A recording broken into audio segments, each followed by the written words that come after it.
Sometimes the most life-changing moments arrive not with fanfare, but in the quiet gesture of a stranger's kindness when everything familiar has been swept away by forces beyond our control. The morning started like any other Tuesday in Sarah Mitchell's carefully ordered life. She had her coffee at precisely 6:30 a.m., checked the weather report twice, and loaded her Honda Civic with boxes of educational materials for the rural school she visited as a traveling literacy coordinator. The forecast mentioned possible afternoon showers, nothing more threatening than the usual spring drizzle that painted the Colorado countryside in shades of green she'd grown to love over her 3 years working in the district. Sarah had always been the type of person who planned for contingencies.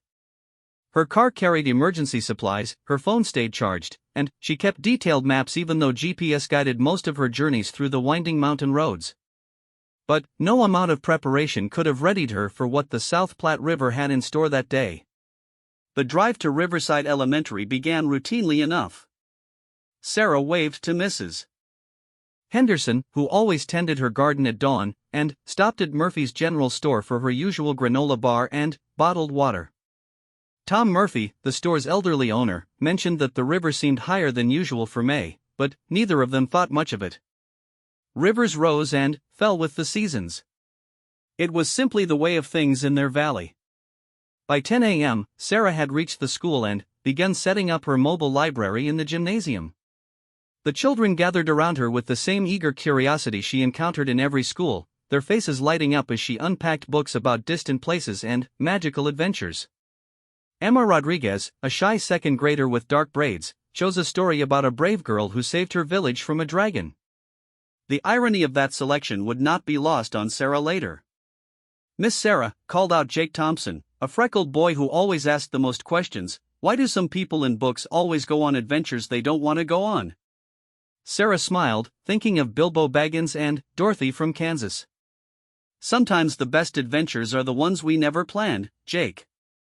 They teach us things about ourselves we never knew.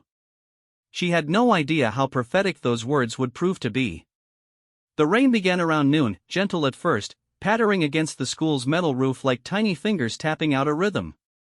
Sarah continued her sessions with the older students, discussing character development and plot structure, while outside the drops grew heavier and more insistent. By 2 p.m., the sound had transformed from gentle pattering to a steady drumming that made conversation difficult. Principal Matthews, a woman in her 50s with silver hair and worried eyes, appeared in the gymnasium doorway. Sarah, I think you should consider staying the night. The radio's reporting flash flood warnings for the entire county. Sarah glanced at her watch. She had planned to visit 2 more schools before returning home to her apartment in Boulder, where her cat Mr. Whiskers waited and her evening yoga class beckoned. The thought of disrupting her routine felt almost as unsettling as the increasingly violent weather outside. I'll be fine, Mrs. Matthews. I've driven these roads in bad weather before. The principal's expression suggested she disagreed, but Sarah was already packing her materials. She had a schedule to keep, responsibilities to fulfill. The children helped carry boxes to her car, their excited chatter about the rain masking any adult concerns about the rapidly changing conditions. By 3 p.m., Sarah was back on Highway 7, her windshield wipers working overtime against sheets of water that seemed to fall from the sky with biblical intensity. The familiar landmarks of her route disappeared behind walls of rain, and she found herself driving more slowly, leaning forward to peer through the obscured glass. The first sign of real trouble came when she reached Miller's Bridge, the small concrete span that crossed Willow Creek about halfway through her journey. The usually docile stream had transformed into a brown torrent that lapped dangerously close to the bridge's underside. Sarah hesitated, her hands gripping the steering wheel, but the structure looked solid enough. She had crossed this bridge dozens of times.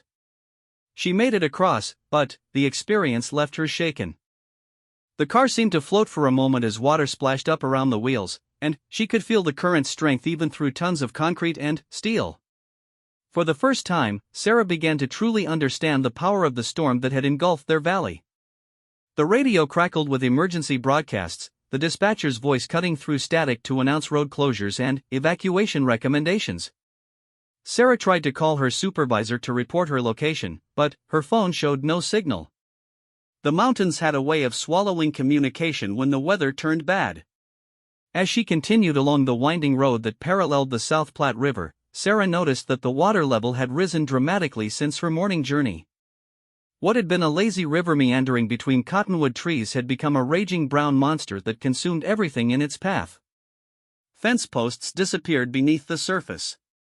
A child's bicycle floated past, followed by what looked like someone's mailbox. The realization struck her with sudden clarity: she was driving parallel to a river that was rapidly consuming the valley floor, and her route home required crossing that same river at Harper's Ford, the low-water crossing that served as the only connection between the eastern and western parts of the county during times when the main bridge underwent repairs. Sarah pulled over at a scenic overlook, her hands trembling as she turned off the engine. Below her, the South Platte River had spread far beyond its normal banks, creating a temporary inland sea that reflected the gray sky like a mirror. Trees that had stood for decades were now half submerged, their crowns barely visible above the floodwaters. She tried her phone again, hoping for even one bar of signal, but found nothing. The isolation of her situation began to settle in. She was alone on a mountain road with a flood between her and home, no way to communicate her location, and daylight fading as storm clouds blocked what little sun remained. The smart thing would have been to turn around immediately and seek shelter at the school, but Sarah had never been one to abandon her plans easily. She decided to drive closer to Harper's Ford to assess the situation firsthand. Maybe the crossing was still passable. Maybe she was overreacting to what might be just an unusually heavy spring rain. The road descended through a series of switchbacks, each turn revealing more evidence of the storm's power. A mobile home sat askew in what had been a dry meadow that morning, its aluminum siding reflecting the water that now surrounded it. Cattle huddled on the few remaining high spots, their eyes wide with the kind of fear that animals show when ancient instincts warn of danger. When Sarah finally reached the approach to Harper's Ford, her heart sank. The crossing had completely disappeared beneath several feet of fast-moving water. What had been a concrete roadway spanning a shallow river was now indistinguishable from the floodplain around it. The familiar landmarks that usually guided drivers across the ford, the painted white posts, the depth markers, the warning signs, were all submerged. She sat in her car for several minutes, engine running, watching debris flow past in the current. A propane tank bobbed along like a giant cork. Someone's porch swing had become a raft for a family of raccoons who clung to its chains with desperate determination. The sight would have been almost comical if not for the very real danger it represented. As darkness approached, Sarah faced the truth of her situation. She was stranded on the wrong side of the flood with no way to reach help and no shelter except her small car. The temperature was dropping with the sun, and her business attire of slacks and a lightweight cardigan would provide little warmth if she had to spend the night outdoors. She turned the car around and began driving back up the mountain, hoping to find a house, a business, any kind of building where she might wait out the storm. But this stretch of road served mainly as access to ranches and summer cabins, most of which sat far back from the main route and showed no signs of habitation.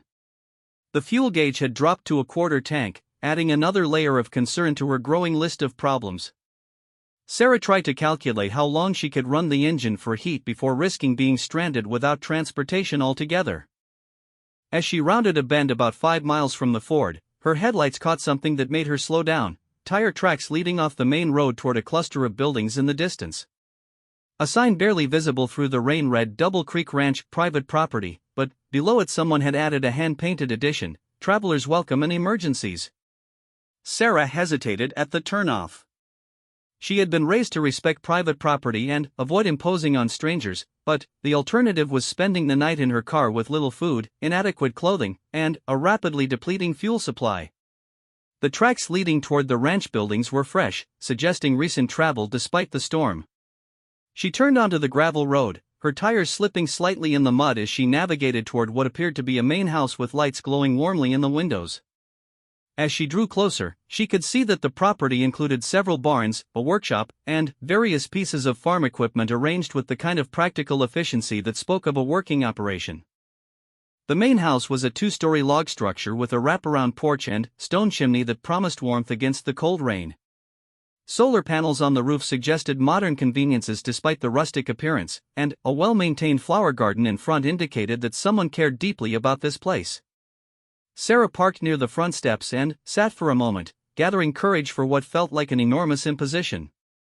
She had no idea who lived here, whether they would be welcoming to a stranded stranger, or if she was making a terrible mistake by leaving the relative safety of the main road. But the cold was seeping through her car windows, and the sound of the storm showed no signs of abating. She pulled her cardigan tighter around her shoulders, grabbed her purse, and made a dash for the covered porch. Before she could even knock, the front door opened to reveal a man in his early 40s with weathered hands and kind eyes. He was tall and lean in the way of people who spent their days doing physical work, with dark hair that showed the first traces of gray at the temples. He wore faded jeans, work boots, and a flannel shirt that had seen many seasons of ranch life. "You must be having a rough evening," he said simply, stepping aside to let her enter without waiting for an explanation. The warmth of the house enveloped Sarah like a blanket, carrying the scents of coffee, wood smoke, and something delicious that might have been homemade bread. The interior matched the exterior's rustic charm but, with modern touches that spoke of comfort rather than mere survival. Native American rugs covered polished hardwood floors, and bookshelves lined walls that were otherwise decorated with landscape photographs of what she assumed was the local area. "I'm Sarah Mitchell," she began, suddenly, aware that she was dripping on the man's floor. "I'm so sorry to bother you, but the fort is completely washed out and I'm stranded. I saw your sign about travelers being welcome in emergencies, and I was hoping—" "No need to explain," the man interrupted gently, already moving toward a closet near the front door. "I'm David Reeves. Let me get you something dry to wear, and then we can sort out whatever else you need." He handed her a thick wool coat that smelled of horse leather and mountain air, waiting patiently while she shrugged into its warmth. The garment was far too large for her small frame, but it felt like the most luxurious thing she had ever worn. "The bathroom is just down that hall if you want to get cleaned up," David said, pointing toward the back of the house. "I'll put some coffee on and see what we've got for dinner. It's looking like you're going to be here for a while." As Sarah walked toward the bathroom, she caught a glimpse of herself in a hallway mirror. She looked like exactly what she was, a city person completely out of her depth, rescued by the kindness of a stranger who asked for nothing more than the chance to help. Behind her, she could hear David moving around the kitchen, the domestic sounds of hospitality being prepared without fuss or fanfare. The simple generosity of his response to her predicament touched something deep inside her, a recognition that there were still people in the world who would open their doors to a stranger in need without hesitation or calculation. But Sarah had no idea that this unplanned detour would become far more than a simple rescue from bad weather. She couldn't know that the quiet rancher who had offered his coat without a word was about to change the entire trajectory of her carefully planned life, or that the flood that had stranded her would ultimately wash away more than just roads and bridges. The morning brought an unexpected peace that seemed impossible after the chaos of the previous night. Sarah woke slowly, disoriented by the unfamiliar surroundings until memory returned in gentle waves. She was in David Reeves' guest room, wrapped in quilts that smelled of lavender and safety, while outside the window a transformed world waited in the pale light of dawn. She had slept better than she had in months, despite being stranded far from home in a stranger's house. There had been something profoundly reassuring about falling asleep to the sound of David moving quietly through his evening routine, the soft closing of doors and gentle footsteps that spoke of a life lived with consideration for others even when he thought no one was listening. From the window, Sarah could see the extent of the previous day's destruction. The valley floor remained under several feet of water, creating a temporary lake that reflected the clearing sky like a mirror. What had been pastures and farm fields were now islands of higher ground connected by ribbons of current that showed where the river had carved new channels through the landscape. The smell of bacon and coffee drifted up from the kitchen, accompanied by the low murmur of a radio broadcasting flood updates. Sarah dressed quickly in her clothes from the previous day, grateful that David's wood stove had dried them overnight. She folded the borrowed coat carefully, running her fingers over the worn wool before carrying it downstairs. David stood at the kitchen stove, his back to her as he tended a pan of eggs and bacon. He had changed from his work clothes into a clean flannel shirt and jeans, but his movements carried the same quiet efficiency she had noticed the night before. Everything about him suggested a man comfortable in his own space, unhurried by the world beyond his doors. "The radio says the main highway won't be passable for at least 3 days," he said without turning around, as if continuing a conversation they had been having. "Maybe longer if they find structural damage to the bridges." Coffee's fresh if you want some. Sarah poured herself a cup from the pot on the counter, savoring the rich aroma that spoke of beans ground moments before brewing. Through the kitchen window, she could see horses standing in the barn paddock, apparently unconcerned by the dramatic changes to their world. Their calm acceptance of circumstances beyond their control seemed like a lesson worth learning. "I should try to call my supervisor," she said, pulling out her phone. "Let people know I'm safe." "Tower's still down," David replied, finally, turning to face her with a plate of breakfast in his hands. "Probably will be until they can get repair crews up the mountain. But I sent word with Jake Morrison when he checked on his cattle this morning. He'll make sure folks in town know you're accounted for." The casual way he had anticipated her needs and taken care of them without fanfare struck Sarah as remarkable. In her world of scheduled meetings and digital connectivity, the idea that someone could simply send word and have that be sufficient felt both foreign and oddly comforting. They ate breakfast mostly in comfortable silence, the radio providing a soundtrack of flood updates and community messages. Sarah learned that dozens of people were stranded throughout the county, that emergency shelters had been opened in the high school and church, and that volunteer crews were already organizing rescue efforts for anyone in immediate danger. "Are you worried about your animals?" she asked, watching David's horses through the window. "They're on high ground, and the barn's solid," he replied, following her gaze. "Built it myself on the highest part of the property after the flood of '03. Sometimes the river reminds us who's really in charge around here." There was a philosophical acceptance in his voice that Sarah found both admirable and puzzling. In her experience, problems existed to be solved, obstacles to be overcome through planning and determination. The idea of simply accepting that some forces were beyond human control went against everything her urban, goal-oriented life had taught her. After breakfast, David disappeared into his office to check on ranch business that could be handled remotely, leaving Sarah to explore the house and contemplate her situation. The bookshelves revealed an eclectic taste that ranged from technical manuals on sustainable agriculture to poetry collections and classic literature. A well-worn copy of Desert Solitaire sat next to the Farmer's Almanac and a collection of Wendell Berry essays. Photographs throughout the house told the story of a life deeply rooted in place. David as a young man working alongside an older rancher who might have been his father. Seasons of cattle drives, harvest celebrations, and community gatherings that spoke of connections stretching back generations. There were no wedding photos or pictures of children, Sarah noticed, though she caught glimpses of what looked like family portraits featuring David with his parents and siblings.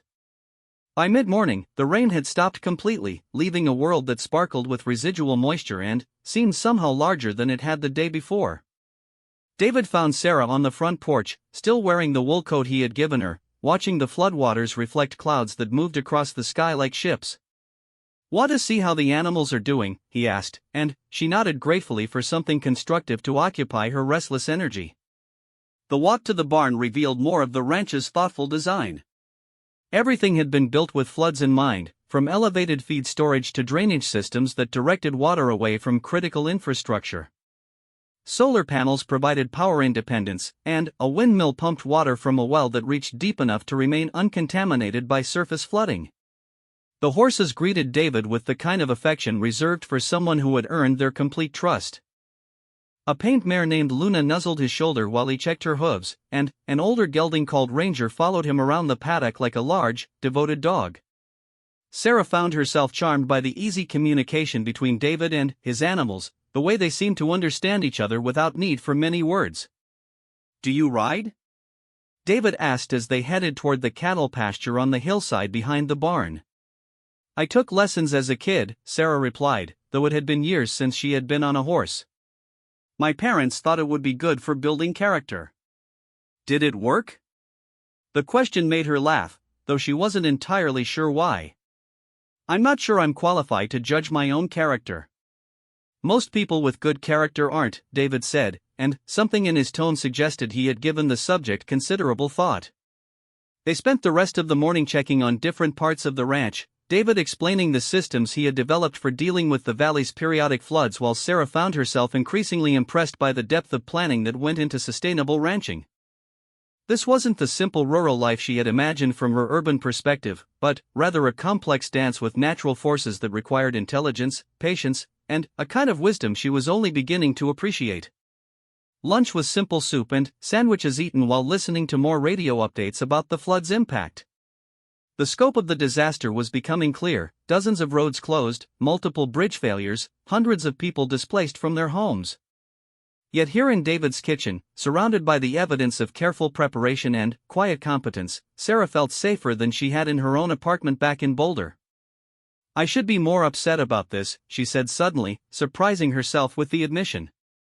David looked up from his soup. "About what?" "Being stranded. Missing work. Having my whole schedule disrupted." Sarah gestured toward the window and the flooded valley beyond. "Yesterday morning I had everything planned out for the next 3 months. Now I don't know when I'll even be able to get home. How does that feel?" The question was asked with genuine curiosity rather than judgment, and Sarah found herself considering it seriously. How did it feel to have all her carefully laid plans washed away by circumstances beyond her control? Liberating, she admitted, then immediately felt foolish for the confession. "That sounds terrible, doesn't it? People have lost their homes, and I'm feeling liberated because I missed a few meetings." "Doesn't sound terrible at all," David said quietly. "Sometimes we need something bigger than ourselves to give us permission to stop running so hard toward whatever finish line we've drawn in our heads." The afternoon brought visitors as word spread that David was sheltering a stranded traveler. Jake Morrison, the neighbor who had carried word of Sarah's safety to town, arrived with his wife Elena to check on their situation and bring news from the community. Elena was a nurse who had been helping at the emergency shelter, and she filled them in on rescue efforts and the stories of other flood survivors. "The Hendersons lost their barn, but all their animals got out safely," she reported while accepting coffee and homemade cookies that seemed to appear from David's kitchen with the same quiet efficiency as everything else he did. "And the Mitchell family, no relation to you, dear, had to evacuate their house, but the structure looks solid. It's mostly a matter of waiting for the water to recede and then dealing with the cleanup." Sarah found herself drawn into conversations about people and places she had never heard of, yet the way David and his neighbors talked about their community made her feel somehow included in something larger than her individual predicament.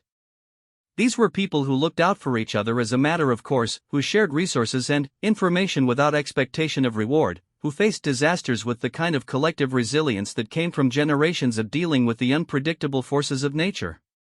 When evening came again, Sarah helped David prepare dinner, finding an unexpected pleasure in the simple domestic tasks of chopping vegetables and setting the table.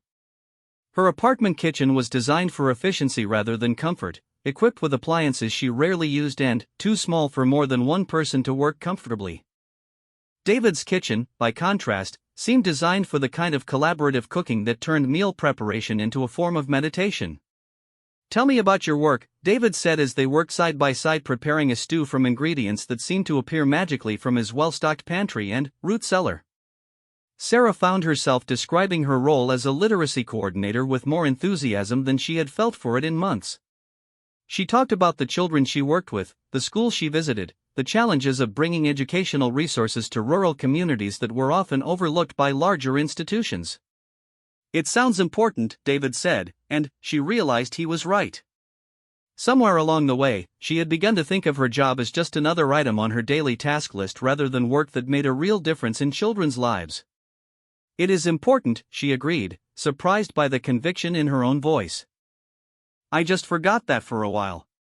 As they ate dinner, Sarah found herself asking David about his life, learning that he had inherited the ranch from his uncle and spent years learning to balance traditional ranching practices with sustainable techniques that work with rather than against the valley's natural cycles. He had studied agricultural science in college but returned home when his uncle became ill, gradually taking over the operation while caring for the older man until his death 2 years earlier. "Do you ever miss city life?" she asked, thinking of her own occasionally lonely existence in Boulder. "Can't miss something I never really had," David replied. "I went to school in Fort Collins, but this has always been home. Some people are meant to put down deep roots, and some are meant to spread their seeds on the wind. I always figured I was the rooted type." The comment made Sarah wonder which type she was. Her life had been built around mobility and flexibility, around keeping her options open and avoiding the kind of commitments that might limit her future choices. Yet sitting in David's warm kitchen, surrounded by evidence of a life lived with intention and connection to place, she found herself questioning whether all that flexibility had actually given her the freedom she thought she wanted. That night, as she prepared for bed in the guest room that was beginning to feel familiar, Sarah stood at the window looking out at the floodwaters that continued to separate her from her normal life. The moon had emerged from behind the storm clouds, casting silver light across the temporary lake that had transformed the valley into something magical and strange. For the first time in years, she found herself wondering what it would be like to live somewhere long enough to see the seasons change, to know her neighbors' names, to have a place in a community that would notice if she disappeared. The thought should have felt claustrophobic to someone who had spent her adult life avoiding exactly those kinds of ties, but instead it felt like a possibility she had never allowed herself to consider. From somewhere in the house came the sound of David moving through his evening routine, the same gentle presence that had welcomed her without question and offered shelter without expectation of anything in return. Tomorrow would bring more flood updates, more waiting, more time suspended between her old life and whatever came next. But, tonight, surrounded by the borrowed safety of a stranger's hospitality and the quiet certainty of a man who had built his life around the principles of stewardship and service, Sarah fell asleep wondering if being stranded might actually be the first step toward finding her way home. The third morning brought the distant sound of helicopters and the promise that rescue was finally at hand. Sarah woke to find David already gone from the house, though coffee waited in the pot and a note on the kitchen table explained that he was helping with livestock rescue efforts in the lower pastures. The radio announced that emergency crews had established a helicopter landing zone at the school where she had been teaching just 3 days earlier, and that evacuation flights would begin for stranded civilians by noon. Sarah poured her coffee and walked out to the front porch, still wearing the wool coat that had become like armor against more than just the cold. In the distance, she could see David working with 2 other men to move cattle to higher ground, their movements coordinated with the kind of efficiency that came from years of working together in difficult conditions. Even from far away, she could recognize him by the careful way he moved among the animals, never hurried but never wasting motion. The flood waters had begun to recede slightly, revealing the tops of fence posts and the corners of buildings that had been completely submerged. The destruction was extensive but not complete, and Sarah found herself impressed by how much of the ranch infrastructure had survived the deluge. David's careful planning and his uncle's wisdom about building for worst-case scenarios had saved most of the operation from permanent damage. By mid-morning, other neighbors had arrived to help with the rescue efforts, and the ranch yard filled with the purposeful activity of a community responding to crisis. Sarah helped where she could, mostly by staying out of the way and keeping fresh coffee available for the workers, but she felt the satisfaction that came from being useful rather than simply a burden to be managed. Elena Morrison arrived with a group of women who had been coordinating relief efforts in town, and they brought news of the outside world that seemed both familiar and strangely irrelevant. The flood had made national news, government disaster relief was being organized, and insurance adjusters were already being deployed to assess damage throughout the valley. "They're saying it could be weeks before all the roads are fully reopened," Elena reported as she helped Sarah organize sandwiches for the work crews. Some of the bridge damage is more extensive than they first thought. What about people who need to get back to work? Sarah asked, thinking of her supervisor and the school visits she was supposed to be making.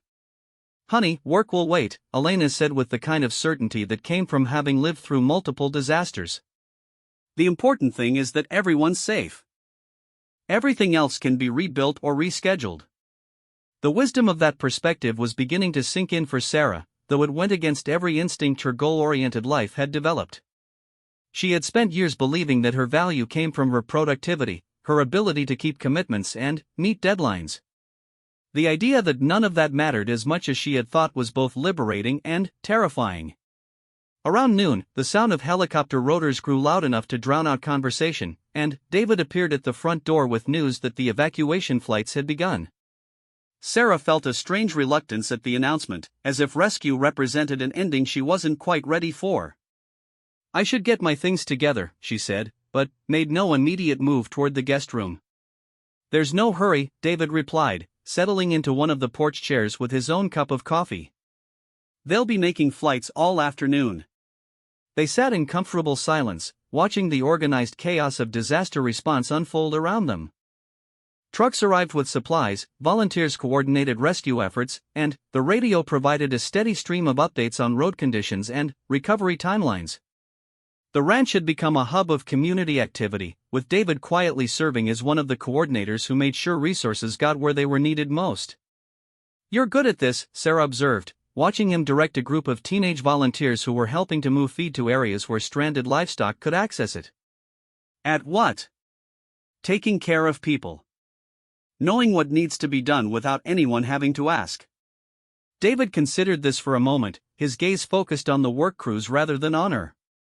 "My uncle always said that leadership wasn't about giving orders, it was about being the person others could count on to do what needed doing. I suppose that stuck with me." The comment made Sarah think about her own approach to leadership in her work. She had always believed in leading by example, but her examples were usually about efficiency and organization rather than the kind of quiet service she had observed in David over the past 3 days.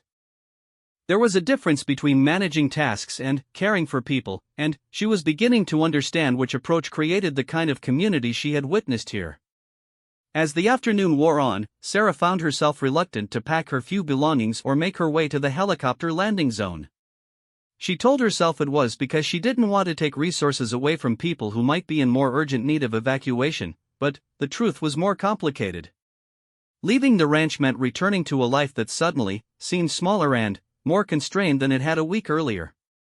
"David," she said suddenly, as they watched another helicopter lift off with a group of evacuees. "Can I ask you something personal?" He nodded, his attention fully focused on her in the way that had made her feel heard from their first conversation. "Do you ever get lonely out here?" The question seemed to surprise him, and he was quiet for several moments before answering. "Sometimes," he admitted. "Especially in winter, when the snow cuts us off for weeks at a time. But I've learned there's a difference between being alone and being lonely. Being alone can be peaceful if you're comfortable with who you are when nobody else is around. And if you're not comfortable with that person? Then, you work on becoming someone you can live with," he said simply.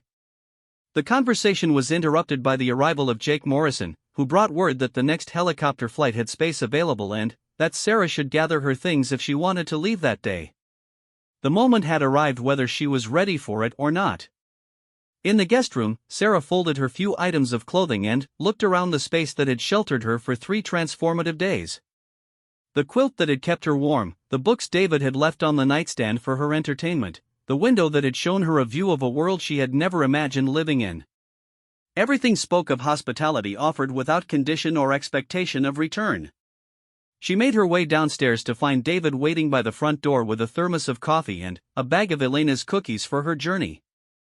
The practical gesture was so typical of his quiet thoughtfulness that Sarah felt tears threaten for the first time since the flood had begun. "I don't know how to thank you for everything you've done," she began, but he interrupted her with a gentle shake of his head. "No thanks needed. It's what anyone would do." "No," Sarah said firmly. "It's what you would do. It's what the kind of person you are does. But it's not what everyone would do, and I want you to know that I understand the difference." David helped her into the wool coat one last time, his hands lingering for a moment on her shoulders before he stepped back. The gesture felt like both a blessing and a farewell, and Sarah realized she had no idea when or if she would see him again. The helicopter ride back to town passed in a blur of aerial views that showed the full scope of the flood's impact on the valley. From above, Sarah could see the ranch where she had found sanctuary, looking solid and purposeful against the dramatic landscape of water and mud that surrounded it. David's careful planning and his uncle's wisdom had created an island of stability in a world temporarily turned upside down by forces beyond anyone's control. Back in Boulder, Sarah's apartment felt cramped and sterile after 3 days in David's spacious, lived-in home. "Mr. Whiskers greeted her with typical feline indifference, and her mail had piled up with the kind of urgency that seemed laughable after what she had just experienced. Bills that had felt critically important the week before now seemed like minor administrative details that could wait another day or week without consequence. Her supervisor was understanding about her absence and grateful that she had survived the flood unharmed, but Sarah found herself struggling to care about the backlog of work that had accumulated in her absence.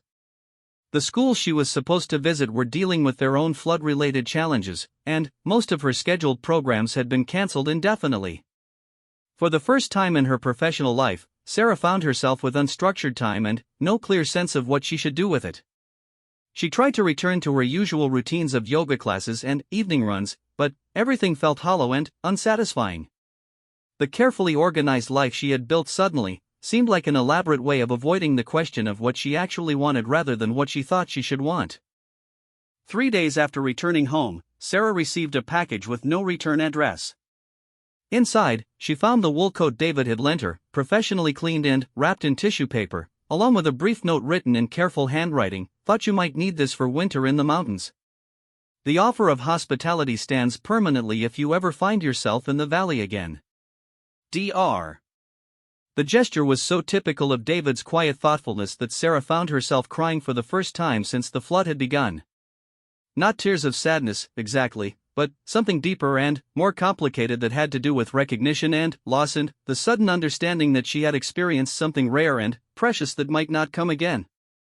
That weekend, instead of her usual routine of catching up on work and preparing for the week ahead, Sarah drove back toward the valley.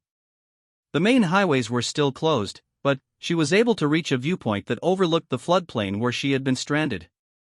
The water had receded significantly, revealing a landscape of mud and debris that would take months to fully recover. But she could also see signs of renewal, green shoots emerging from fields that had been scoured by the flood, work crews rebuilding damaged bridges, and the patient activity of a community that knew how to endure and rebuild after disaster. In the distance, she could make out the buildings of Double Creek Ranch, looking as solid and purposeful as ever against the dramatic backdrop of mountains and sky. Sarah sat in her car for a long time, wearing the wool coat that still carried traces of wood smoke and horse leather, thinking about the difference between being alone and being lonely, about putting down roots versus spreading seeds on the wind, about what it meant to build a life around service to others rather than personal achievement. When she finally drove back to Boulder, it was with a sense of carrying something precious that needed to be protected and nurtured. She didn't know yet what form that nurturing would take, but she knew her life had been changed by 3 days of enforced stillness in the company of a man who had shown her what it looked like to live with intention and grace. Over the following weeks, Sarah found herself making small changes that seemed insignificant but felt revolutionary. She started volunteering at the local animal shelter on weekends, drawn by memories of David's gentle way with his horses. She signed up for a community garden plot, wanting to understand something about the satisfaction she had glimpsed in growing things rather than just consuming them. Most significantly, she began to reconsider her housing situation. Her apartment lease was up for renewal, and, instead of automatically signing for another year, she started looking at options in smaller communities where her work with rural schools might allow her to be more than just a visitor passing through. The river had left her stranded for 3 days, but it had also washed away assumptions about what her life had to look like and what kinds of connections were possible between people who chose to show up for each other without condition or reservation. The rancher who had offered his coat without a word had given her something far more valuable than shelter from a storm. He had shown her what it looked like to live with the kind of generosity and groundedness she had been searching for without knowing it. 6 months later, when Sarah moved to a small house in the foothills 30 miles from Double Creek Ranch, she hung David's wool coat in the front closet where she would see it every day. It served as a reminder of the person she had discovered herself capable of becoming when everything familiar had been swept away and she had been forced to rely on the kindness of a stranger who had turned out not to be a stranger at all, but rather a teacher who had appeared exactly when she needed to learn that home wasn't a place you found, but a way of being in the world that you chose to cultivate one small act of generosity at a time.